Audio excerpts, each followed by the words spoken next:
20 नवंबर 2020 फिरोज़ाबाद के एक police station में करीबन यहाँ से 9 बजे एक अज्ञात फ़ोन आता है। और दोस्तों फ़ोन करने वाला इतना डरा हुआ और इतना सहमा था कि वो खुल के एक्सप्लेन भी नहीं कर पा रहा था कि उसने क्या देखा है। बस वो तुरंत उनको वहाँ पे पहुँचने का यहाँ से एक लोकेशन बताता है कि जल्द से जल्द यहाँ पे आइए, यहाँ पे कुछ ना कुछ तो बहुत ही गलत हुआ है। जैसे दोस्तों ये पुलिस हड़बड़ाहट में अपनी टीम को लेकर जैसे ही बताए हुए लोकेशन पे पहुंचती है दोस्तों फिरोज़ाबाद के सिरसागंज में, जहां से वो व्यक्ति ने फ़ोन किया था वो सिरसागंज गांव था। जैसे ही वहां पे पुलिस आती है जहां पे उनकी बताई हुई लोकेशन पे पहुंचती है, जैसे ही वहां पे उस घर में एंटर करती है, एंटर करने के बाद भी दोस्तों वहां पे इतनी भीड़ लगी हुई थी गाँव की। जैसे पुलिस उनको साइड करती है और देखती है तो दोस्तों उनको भी यहाँ से हैरान हो जाते हैं, क्योंकि करीबन यहाँ से 4 से 5 फुट गड्ढा खोदा हुआ था और गड्ढे के अंदर एक ही ये कंकाल यहाँ पे क्या कर रहा है, किसने इसको दफनाया है। जो जिसके घर में ये आंगन में ये यहाँ से कंकाल मिला है वे सभी के सभी लोग कहाँ हैं। और दोस्तों वो जो आपको बताता हूँ, जब ये कंकाल यहाँ से उनके घर में पाया गया था तो उस घर में दोस्तों ताला लगा हुआ था। अब ये सभी के सभी लोग यहाँ पे कहाँ गए थे, वही आज आपको मैं इस केस के पीछे की फिरोज़ाबाद की डार्क रियलिटी और स्टोरी आपको केस की बताने वाला हूँ। तो करें स्टार्ट दोस्तों, जानते हैं इस केस के पीछे की डार्क स्टोरी की डार्क रियलिटी। दरअसल इस केस की स्टार्टिंग होती है दोस्तों फिरोज़ाबाद के सिरसागंज गांव में। आपको जो विक्टिम है जिसके साथ यहाँ से दुर्घटना घटी है उसका आपको परिवार बताता हूँ। यहाँ से होती है खुशबू, जो इस केस की मुख्य विक्टिम है। खुशबू हो गई, दो उसके छोटे भाई हो गए और माता पिता हो गए। कुल मिला के यहाँ से 5 जनों का एक छोटा सा खुशी का परिवार था। किसी भी तरीके की यार कोई प्रॉब्लम नहीं थी। जो खुशबू होती है वो पढ़ने लिखने में काफ़ी शिक्षित थी और अपने परिवार के साथ बड़ी मिलजुल कर रहती थी। उसके जो छोटे छोटे भाई होते हैं उनका भी वो काफ़ी ध्यान रखती थी, क्योंकि उनके जो माता पिता होते हैं वो दिहाड़ी मजदूरी करते थे अपना गांव में, अपना फसल जोतना काटना ये सब उनका रोज़मर्रा का काम होता है। इसी तरीके से दिन निकलता है और इसी तरीके से रात आती है। तो और वो अपने भाई बहन का बहुत ही अच्छे से ध्यान रखती थी, क्योंकि उस घर में 3 ही जने रहते थे, क्योंकि माता पिता तो सुबह ही चले जाते थे दिहाड़ी मजदूरी करने और जो रात को आते थे तो इसी तरीके से खाना वाना बनाकर अपना फिट रखती थी। जो माता पिता होते हैं खुशबू को वो उसको ज़्यादा यहाँ से फोर्स करते थे पढ़ाई को लेके, क्योंकि वो पढ़ाई में बहुत ही शिक्षित थी और 8वीं क्लास में थी। तो इसी तरीके से सबके माँ बापों के यहाँ से अपने बच्चों के लिए कुछ ना कुछ सपने होते हैं, वैसे ही यहाँ से खुशबू के लिए भी वे सपने देखते रहते थे कि वो भी गांव के यहाँ से स्कूल को छोड़कर एक बड़े स्कूल में शहर के दाखिला ले। क्योंकि आपको पता ही होगा यार इतने गांव में और शहर में ज़्यादा यहाँ से ज़मीन आसमान का अंतर होता है एजुकेशन को लेके भी। इसी तरीके से वो भी चाहते थे कि वो यहाँ से करीबन 9वीं क्लास करके अपना 10वीं में जो यहाँ से उनके कॉलेज होते हैं, यानी कि शहर से बड़े कॉलेज होते हैं, वहाँ पे दाखिला ले। ठीक इसी तरह से उसके माँ बाप भी यही सब सोचते थे। आपको बताता हूँ उनके परिवार के घर के बराबर में एक पड़ोसी रहते थे।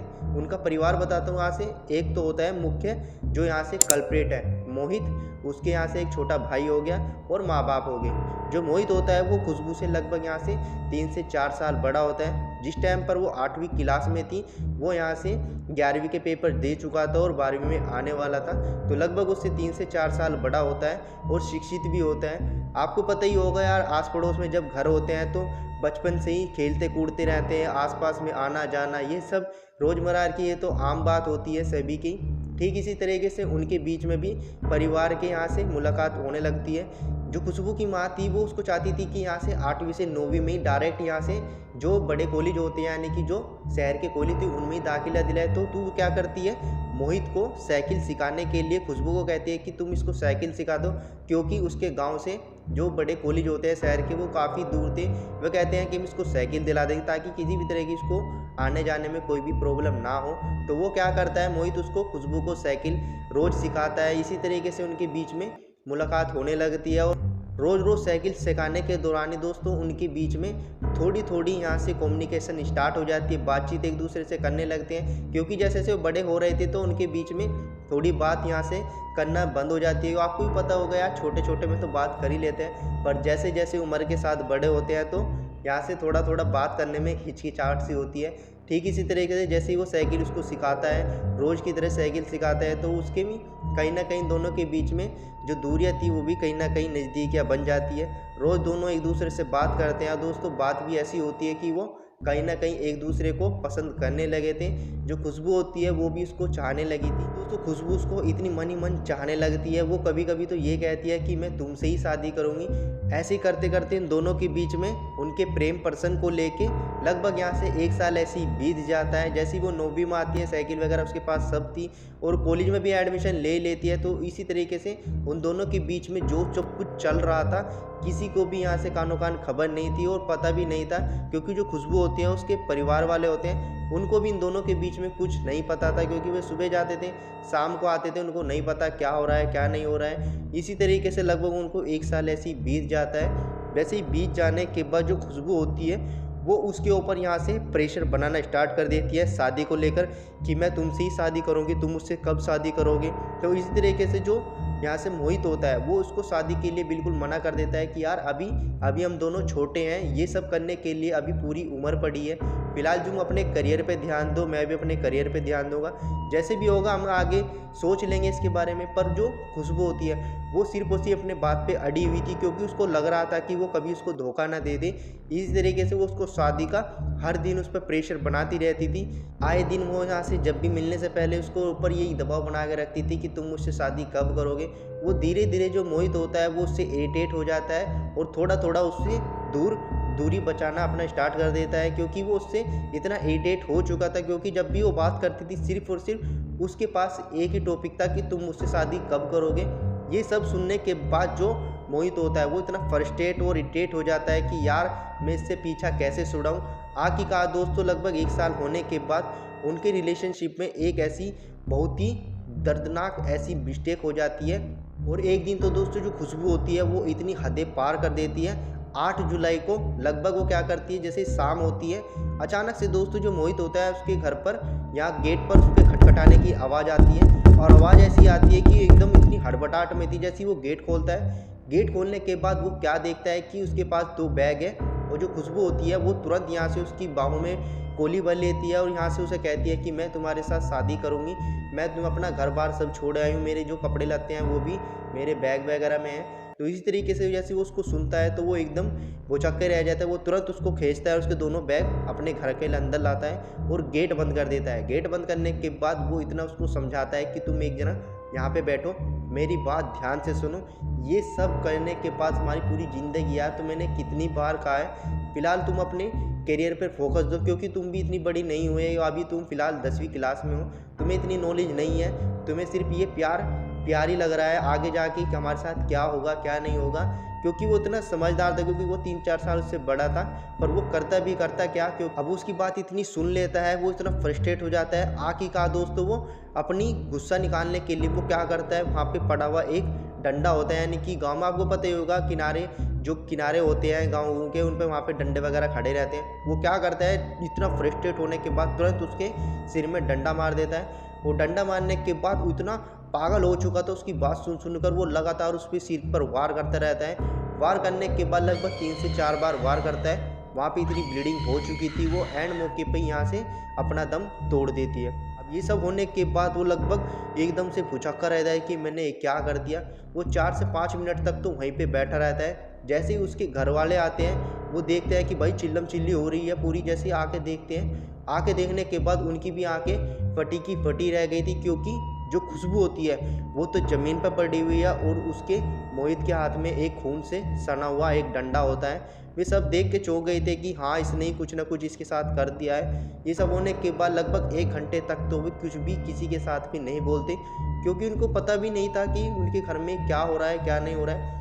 आखिरकार जो उसके बाप होते हैं, यानी कि जब भोपाल होता है, वो क्या करते हैं, उससे पूछते हैं कि भाई तुमने ऐसा क्यों कर दिया, पर वो कुछ भी नहीं बोलता है। आखिरकार दोस्तों वो क्या करते हैं, जो उनके घर में खड़ौंजा होता है, यानी कि इसके ऊपर चलते फिरते हैं, वहाँ पर ईंट बिछी हुई थी। अब वे सोचते हैं कि भाई बाहर ले गए तो सबको पता चल जाएगा कि ये क्या हुआ है क्या नहीं, क्योंकि अभी तो उनके पास मौका भी था, क्योंकि खुशबू के जो पिता होते हैं वो करीबन यहाँ से 7 से 8 बजे के आसपास अपना काम वाम करके आते थे, तो उनको भी नहीं पता था कि उनके घर में खुशबू है या नहीं है। तो वे तुरंत क्या करते हैं, ईंटें हटाते हैं अपने खड़ोजे की और लगभग यहाँ से फावड़े से 4 से 5 फुट गड्ढा खोदते हैं। वो गड्ढा खोदने के बाद जो खुशबू की लाश होती है, जो मोहित ने डंडा मारकर उसको बहुत ही बेरहमी तरीके से मार दिया था, उसकी लाश को वहीं पे ठिकाने लगाते थे।